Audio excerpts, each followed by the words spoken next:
Hi, Facebook world.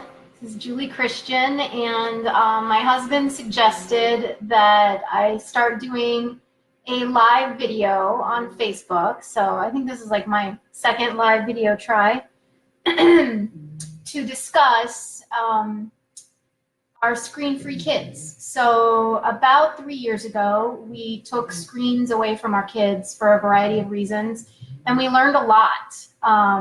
We learned it all through trial and error, and it was quite a learning experience. So if you have any questions about what it's like to have kids who have no television, no iPads, no video games, no access to computers unless it's for schoolwork, ask me. I'm here.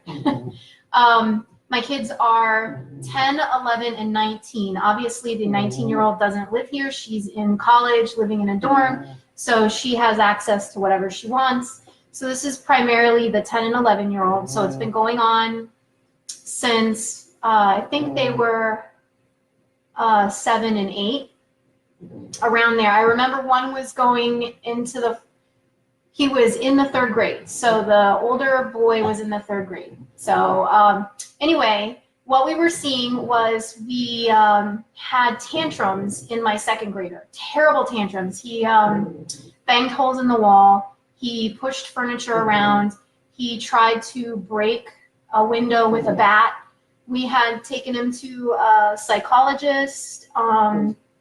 We were really doing everything we could. We tried to address his diet, and nothing was really changing anything. He was doing okay in school, but still the tantrums, and they would run the whole house, and I'd have to get everybody else to leave and would just stay to make sure that he was safe. But they were violent tantrums, and I was really worried. He was small. He was in 2nd grade, but I was worried when he got older, he would try to hurt me. And we felt at the time that we had to get control of this, and we just felt at a loss of what to do. And I know from experience that there are lots of people who feel this way, who have kids who are having tantrums or nightmares or other emotional or psychological issues, and we were having them. So my husband suggested, why don't we take away the screens? And I thought, oh no, I can't do that. This was before we got married. We were just dating. And he said, I'll help you. I'll keep them busy. I'll, do whatever. I'll help you. But I think maybe you should consider taking away the screens. So I was working a lot. I was a single parent. And I had bought them iPads to keep them busy. And they used them a lot. They used them in the car rides on the way home. They used them. They were going to an after-school program that I thought was really great, but they were using the iPads a lot with the other children. I can get into that later. But then they were also watching videos at home and playing the computer at school. And I don't think they really used my phone. I don't remember that, but that was enough electronics at that time. And so we took them away. We took them away cold turkey, and we went on a road trip, and it was terrible. And by the way, you can read about some of this on my website, www.teamawful.com or www.juliechristian.com. But anyway, we took away all of their screens, and they went nuts. They went nuts. They literally did not know how to entertain themselves. They couldn't just sit in a car. We went on this road trip, and it was like a 2-hour drive. They could not look out the window. They were like, what do? My eyes don't have something to look at. We brought like things to color. We brought like road games and puzzles and books, and they couldn't do any of that. If they didn't have that constant stimulation, they could not function. And it was like that for a good few weeks. I mean, the worst of it was like 48 hours or so, but for a good few weeks, they didn't know what to do with themselves. So that was the first really hard lesson we learned in taking these screens away, was that we had to basically reteach them how to entertain themselves. So if you take your screens away from your kids in any manner during that time when they don't have access to screens, they are not going to know what to do with themselves. So their brains are not working like you. Their brain doesn't know, okay, I don't have a screen, let me go find something else to do. It, for some reason, thinks that that is the only thing that it can do is entertain itself with the screen. So you actually have to go, when you remove the screen from your child, and teach your child what to do when they're bored. You have to teach them to go do physical activity. You have to get them outside. And that's another thing I learned taking screens away from my kids. You have to run their energy out completely. You have to make them exhausted. So we spent a lot of time climbing trees, a lot of time riding bikes, a lot of time playing soccer back and forth. We had to reteach them how to be children because the screens had taken away their childhood. I didn't realize that they had been using them that much, but they really had. And I blame working, but really, like, I would get home from work and I would be cooking and cleaning and getting everything in the house taken care of and using the screen as a babysitter. And what I really should have been doing was engaging the children and inviting them to help me with all of those things. And then when we were done together, we could eat together, play a game together, do homework together. And that's another lesson I learned in going screen-free, is that basically almost all of my time now, when the children are home from school, is taken up with family time. So we do our chores as a family, we work as a family, and as soon as we're done, we hang out as a family. And that's really increased the quality of our relationships, and it's increased the children's emotional maturity and their connections with one another. It's affected their behavior positively. Daniel's tantrums went away over time. I would say maybe in about a year they went away. I mean, it was a huge reduction in the beginning, but every once in a while he would get triggered and they would happen. But I can't remember the last time he's had a tantrum.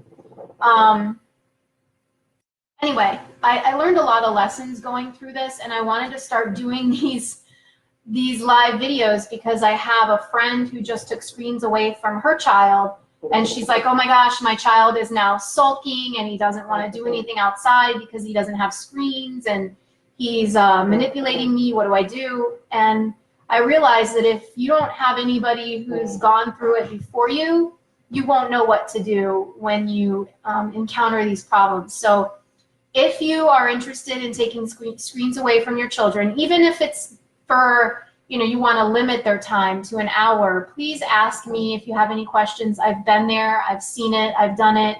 I read every book I can find on it. Also, if you have some information that you want to share with me, you can do that too. My favorite book, if you're thinking like, well, I don't know why I should take screens away from my children, one book that really changed my mind was Assassination Generation by Lieutenant Dave Grossman. Changed my mind completely. There were so many statistics quoted in there about violence in the media and how detrimental it can be to children and how it can affect their cognitive ability permanently. My husband and I are kind of toying with the idea that maybe you can repair the damage that's done in the brain. So when a child under the age of 7 uses, violent video games, and guys, even Disney movies have violence in them. I mean, if it's cartoon violence, it's still violence to a kid. A kid their brain doesn't separate cartoon violence from real violence. It's the same thing to them. They're children. They don't know. So their brain actually gets damage in it. And this is all laid out in the Assassination Generation book as well, better than I can ever say it. But their brain gets damaged and they start thinking in this survival mode, like this fight or flight mode. And they begin to cease reasoning and logical thinking and thinking like 2 or 3 steps ahead. And if I do this, this will happen. And that's what we saw in our children, is they were very impulsive and very primal. Like they're in this animal instinct. They're just constantly reacting to things instead of thinking through things logically. So now we're trying to do things that will repair those connections in the brain. And I'm looking for research on ways to do that. But my instinct tells me that the more I can get their brain to work, the more I can repair anything that can be repaired. So we keep them busy. We keep them active outside, using their bodies. We keep them thinking, playing board games and strategies and reading and writing and things like that. But it got to the point where we didn't really want to do anything on the internet with them, anything at all, because as soon as we opened it opened up this desire for them to go back to watching movies and video games and things like that. So we've gotten to the point now where we ask the teachers every year. Thank you for the thumbs. Somebody got my first thumbs up. So we ask the teachers at the beginning of the year, can we use regular textbooks instead of online textbooks? Can we do non-online learning and just do book learning? And there are studies out there actually that say that when children learn from books, they retain it more. But the schools are going to online because it's more accessible, it's inexpensive, and they have all these drains on them, and I understand.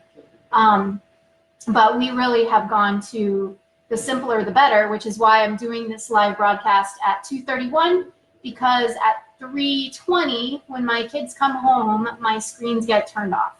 So that's another thing I learned when I went screen-free for my kids, is that I can't sit there on my phone like this, texting or doing Instagram or social media, because they're looking to me as an example. So while I use social media as my for my platform as an author, and I put all of this stuff out there, I cannot use it when I'm around my kids. So I take photos of them and write down ideas and things like that. But I really try to put the phone away when they're around so that it's not a temptation for any of us. And it's really turned into a wonderful thing for our family. We have become more connected. And I will say that the boy that was in the 3rd grade, he was at risk of failing 3rd grade. He got moved into the advanced class for 4th grade. And now he is getting great grades in middle school. And he really wants straight A's. He plays baseball, and he just started cross country. And it's been a very positive change. For the 2nd grader who was having the tantrums, he also got put into the advanced class. So it's called the Cambridge class in Florida. He still struggles with impulsivity and just really not thinking things through. But again, he's a little boy, and you know, that may just be part of his temperament. But we don't have the tantrums, and we are able to think things through with him a little bit, step by step.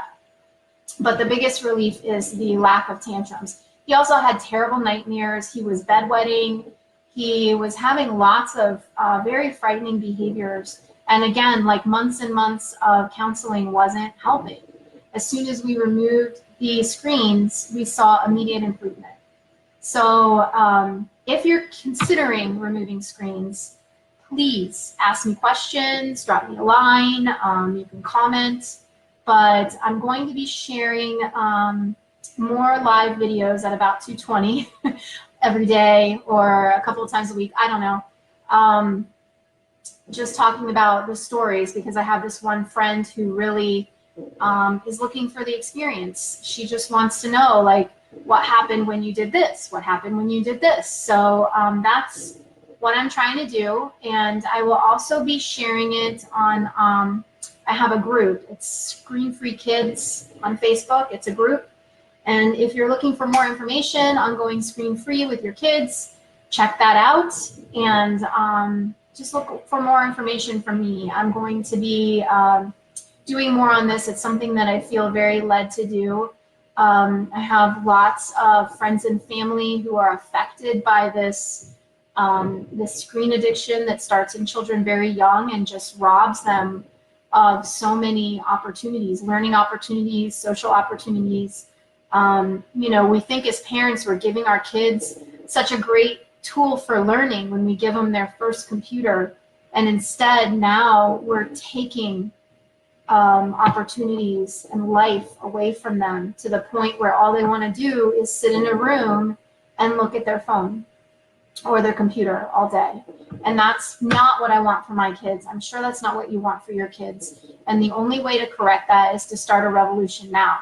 So the revolution is screen-free kids, hashtag screen-free kids, hashtag low-tech parenting, and keep watching me, keep following me, and have a great day.